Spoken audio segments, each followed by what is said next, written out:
사위가 갑자기 머플러를 선물했습니다. 그리고 산에 오른 그날 구조대원이 다가와 제 귀에 속삭였습니다. 할머니 조심하세요. 최근 실종된 분들이 모두 저 머플러를 하고 계셨습니다. 순간 옆을 보니 사위의 표정이 싸늘하게 굳어 있었습니다. 저는 70세 할머니입니다. 그날 겪은 일을 지금도 생생히 기억해요. 죽음의 문턱에서 가까스로 돌아온 그 순간을 말이죠. 아들이 부산으로 출장을 간 지 사흘째 되던 날이었어요. 평소보다 일찍 일어나서 마당에 물을 주고 있는데 사위가 집으로 찾아왔습니다. 손에는 예쁘게 포장된 상자를 들고서요. 어머님, 안녕하세요? 사위는 항상 밝고 예의 바른 사람이었어요. 딸과 결혼한 지 3년. 그동안 한 번도 큰 소리 낸 적 없는 모범 사위였죠. 그래서 더욱 의심하지 못했나 봅니다. 이게 뭐야? 아, 어머님, 혈압 때문에 걱정이 많으셨잖아요. 요즘 날씨도 쌀쌀해지고 해서 목을 따뜻하게 해드리려고 머플러를 하나 준비했어요. 상자를 열어보니 정말 고급스러운 머플러가 들어있었어요. 부드러운 캐시미어 소재의 은은한 베이지색이 참 예뻤습니다. 이런 비싼 걸 왜 사와? 돈 아깝게. 어머님, 건강이 제일 중요하죠. 게다가 내일 혜자랑 같이 설악산 가시기로 하셨잖아요. 산바람이 차니까 꼭 이거 하고 가세요. 그때 조금 이상했어요. 설악산 등산 계획은 그 전날 밤에 딸과 통화하면서 정한 건데 사위가 어떻게 알았을까요? 딸이 미리 얘기했나 싶기도 했지만 뭔가 찜찜한 기분이 들었습니다. 머플러를 목에 둘러보니 생각보다 묵직했어요. 캐시미어 치고는 좀 무거운 느낌이었죠. 그런데 사위는 계속 머플러를 칭찬하더라고요. 어머님께 정말 잘 어울려요. 색깔도 딱 어머니 피부톤이랑 맞고요. 그래? 고맙다. 그런데 너무 비싸 보이는데. 괜찮아요. 어머님을 위해서라면 이 정도는요. 그런데 어머님, 내일 등산할 때 꼭 이 머플러 하고 가세요. 산에서는 목이 제일 중요해요. 사위가 유독 머플러를 강조하는 것이 신경 쓰였어요. 평소에는 그렇게 세심하지 않았는데 말이죠. 다음 날 아침 등산을 가려고 준비하고 있는데 딸에게서 전화가 왔어요. 엄마, 죄송해요. 갑자기 회사에서 급한 일이 생겨서 못 갈 것 같아요. 그래? 그럼 다음에 가지 뭐. 아, 그런데 사위가 대신 모시고 가겠다고 하네요. 어머니 혼자 집에만 계시면 답답하실 테니까.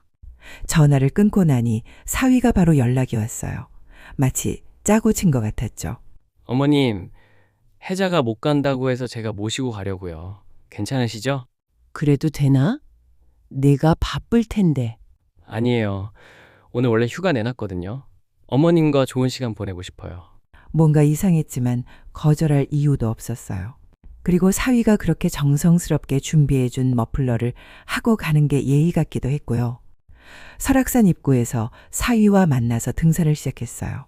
날씨는 맑았지만 바람이 제법 차서 머플러가 정말 필요했습니다. 1시간 정도 걸었을까요? 휴식을 위해 벤치에 앉아 있는데 등산복을 입은 중년 남자가 다가왔어요. 안녕하세요. 혹시 저 머플러 어디서 사셨어요? 갑작스러운 질문에 당황했어요. 사위가 대답했죠. 아, 이건 제가 선물한 거예요. 왜요? 남자의 표정이 심각해졌어요. 실례지만 그 머플러 최근에 실종사고 당한 분들이 쓰고 있던 거랑 똑같아 보여서요. 뭐라고요? 제가 깜짝 놀라서 물었어요. 아, 죄송해요. 저 산악구조대에서 일하거든요. 최근 몇 달 사이에 이 근처에서 실종된 분들이 몇 명 계신데 다들 비슷한 머플러를 하고 있으셔서. 사위의 얼굴이 급작스럽게 굳어졌어요. 말도 안 되는 소리 하지 마세요. 그냥 흔한 머플러잖아요. 그럴 수도 있겠네요. 그런데 혹시 모르니까 조심하세요. 요즘 산에서 이상한 일들이 많거든요. 남자는 그렇게 말하고는 급히 사라졌어요. 뒤를 돌아보니 보이지도 않았죠. 그 일이 있고 나서 사위의 태도가 미묘하게 바뀌었어요. 평소보다 말이 없어지고 자꾸 시계를 보더라고요. 혹시 일찍 내려갈까요? 어머님, 피곤하실 것 같은데. 아직 괜찮아. 날씨도 좋은데 좀 더 올라가자. 그래도 너무 무리하시면 안 되죠. 특히 어머님 나이에는. 이상했어요. 평소에는 제가 더 가자. 해도 어머님, 체력이 좋으시네요. 하며 따라왔는데 오늘은 자꾸 내려가자고 하더라고요. 그때 머플러를 만져보니 목 뒤쪽에 뭔가 딱딱한 게 만져졌어요. 처음에는 라벨인 줄 알았는데 만져보니 라벨치고는 너무 딱딱하고 모양이 이상했어요. 이게 뭐지? 사위가 급히 다가와서 제 손을 막았어요. 아, 그냥 장식이에요. 요즘 머플러들은 다 그런 디테일이 있어요. 하지만 제 직감은 그게 장식이 아니라는 걸 알고 있었어요. 정상까지 가려면 왼쪽 길로 가야 하는데 사위가 갑자기 오른쪽 길을 가자고 했어요. 어머님, 이쪽으로 가면 전망이 더 좋아요. 그래? 근데 이쪽은 처음 가보는 길인데. 제가 인터넷으로 찾아봤어요. 숨은 명소래요. 따라가다 보니 점점 사람이 없는 곳으로 가더라고요. 그리고 길이 험해지기 시작했어요. 여기는 너무 험한 것 같은데. 조금만 더 가면 정말 예쁜 곳이 나와요. 사진도 찍어 드릴게요. 그렇게 30분을 더 걸었을까요? 갑자기 절벽이 나타났어요.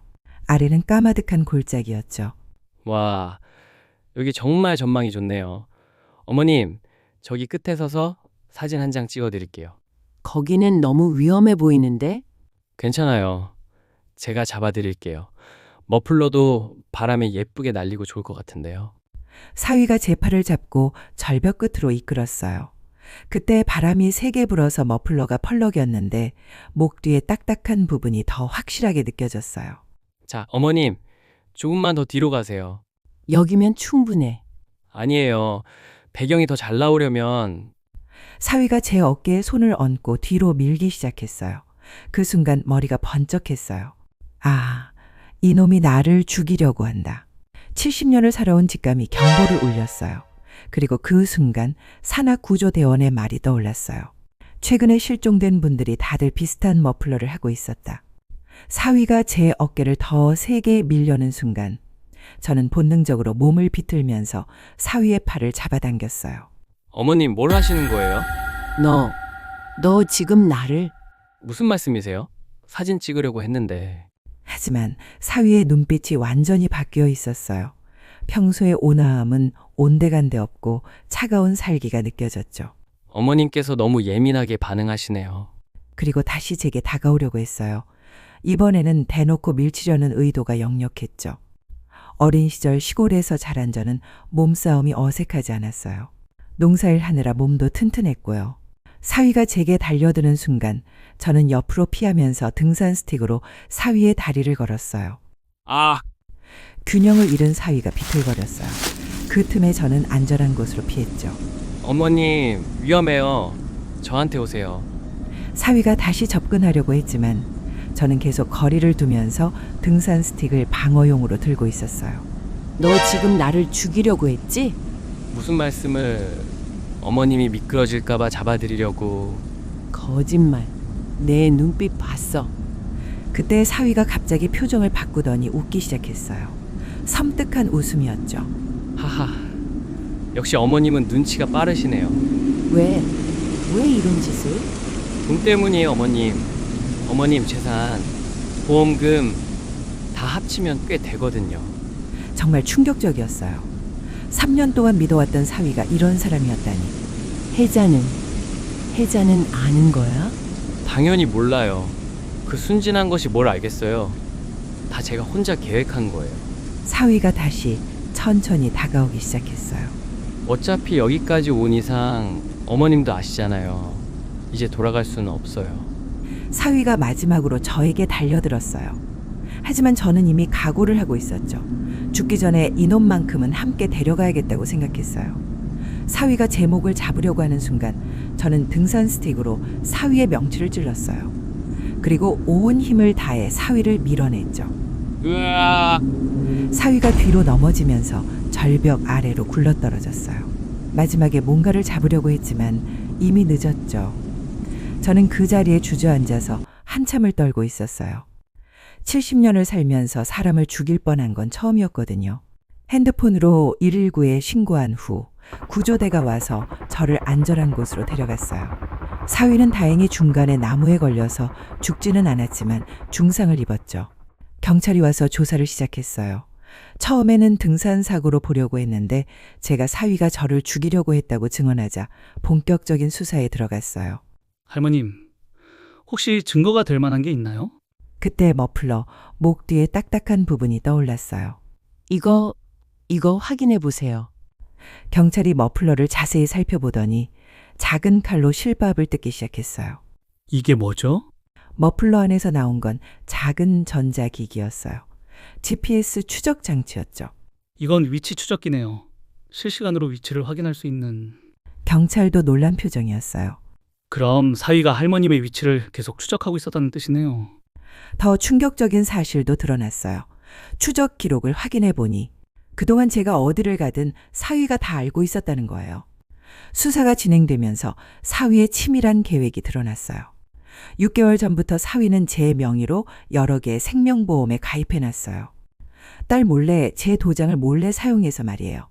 총 보험금이 5억 원이었어요. 또한 저희 집 재산을 딸 앞으로 상속할 수 있도록 서류도 미리 준비해놨더라고요. 딸이 상속받으면 결국 사위 것이 되니까요. 정말 치밀하게 계획한 거네요. 경찰도 혀를 찼어요. 더 끔찍한 사실도 밝혀졌어요. 산악구조대원이 말했던 실종자들 중 몇 명이 실제로 사위의 희생자였다는 거예요. 사위는 인터넷 등산 카페에서 혼자 등산하는 노인분들을 노렸어요. 친근하게 접근해서 신뢰를 쌓은 다음 머플러를 선물하고 함께 등산을 가서 지금까지 3명의 희생자가 확인됐습니다. 충격적이었어요. 저는 4번째 희생자가 될 뻔했던 거죠. 딸에게 이 모든 사실을 말해야 했어요. 3년 동안 함께 살았던 남편이 연쇄살인마라는 사실을 받아들이기가 쉽지 않았죠. 엄마, 정말 믿을 수 없어요. 그 사람이 그런 사람일 리가. 나도 믿고 싶지 않았어. 하지만 현실이야. 딸은 며칠 동안 충격에서 헤어나오지 못했어요. 그리고 자책하기 시작했죠. 제가 그 사람을 집으로 데려온 거잖아요. 엄마가 죽을 뻔한 것도 다 제 잘못이에요. 아니야. 내 잘못이 아니야. 그놈이 너무 교활했던 거지. 6개월 후 재판이 열렸어요. 사위는 여전히 모든 혐의를 부인했지만 증거가 너무 명확했죠. 법정에서 사위와 다시 마주했을 때 그놈은 여전히 뻔뻔스러웠어요. 어머님, 정말 오해예요. 저는 어머님을 해치려고 한 게 아니라 닥쳐. 내가 나한테 한 짓 다 기억해. 판사 앞에서 증언할 때 그날의 공포가 다시 되살아났어요. 하지만 반드시 진실을 밝혀야 한다는 생각으로 끝까지 증언했죠. 결국 사위는 살인미수와 연쇄살인 혐의로 무기징역을 선고받았어요. 피고인은 치밀한 계획하에 다수의 노인을 살해하고 피해자를 죽음의 위기로 몰아넣은 극악무도한 범죄를 저질렀습니다. 판사의 선고를 들으면서도 믿기지 않았어요. 그 착하던 사위가 정말 이런 사람이었다니. 그 일이 있은 지 1년이 지났어요. 딸은 이혼 절차를 밟았고 심리 상담을 받으면서 조금씩 회복하고 있어요. 저도 처음에는 사람들을 믿기가 어려웠어요. 특히 친근하게 다가오는 사람들은 더욱 경계하게 되더라고요. 하지만 시간이 지나면서 깨달았어요. 모든 사람이 나쁜 건 아니라는 것을. 다만 제 직감을 더 믿고 조심해야 한다는 것을 배웠죠. 이 일을 겪고 나서 가족에 대한 생각이 많이 바뀌었어요. 혈연이라고 해서, 결혼으로 이어진 관계라고 해서 무조건 믿어서는 안 된다는 걸 깨달았죠. 진짜 가족은 서로를 이용하지 않고 서로의 안전을 걱정하는 사람들이에요. 혈연 여부와는 상관없이 말이죠. 딸도 이제는 저를 더욱 소중히 여겨줘요. 자신이 얼마나 저를 위험에 빠뜨릴 뻔했는지 깨달았거든요. 70세에 죽을 뻔했지만 오히려 더 강해졌어요. 그리고 깨달았어요. 나이가 들었다고 해서 무력한 게 아니라는 것을. 위기의 순간에는 본능과 경험이 가장 강력한 무기가 된다는 것을 말이죠. 지금도 가끔 그때를 생각하면 몸이 떨려요. 만약 그날 제가 조금만 더 순진했다면, 산악구조대원의 말을 흘려들었다면, 제 직감을 무시했다면 지금 이 이야기를 할 수 없었을 거예요. 하지만 저는 살아남았고 진실을 밝혀냈어요. 세상에는 정말 악한 사람들이 있어요. 그들은 우리의 선량함과 믿음을 이용해서 해를 끼치려고 해요. 하지만 우리에게는 70년, 80년을 살아온 지혜와 직감이 있어요. 직감을 믿으세요. 이상하다 싶으면 주저하지 마시고 피하세요. 가족이라는 이름에 속지 마시고 본인의 안전을 최우선으로 생각하세요. 그리고 무엇보다 포기하지 마세요. 위기의 순간에도 끝까지 살아남으려고 노력하세요. 70세 할머니도 연쇄 살인마를 물리칠 수 있어요. 오늘 제 이야기가 조금이라도 도움이 되었으면 좋겠어요. 여러분의 안전이 가장 중요해요. 건강하시고 조심하시길 바라며 오늘 이야기 여기서 마치겠습니다. 긴 글 들어주셔서 감사합니다. 구독과 좋아요 부탁드려요.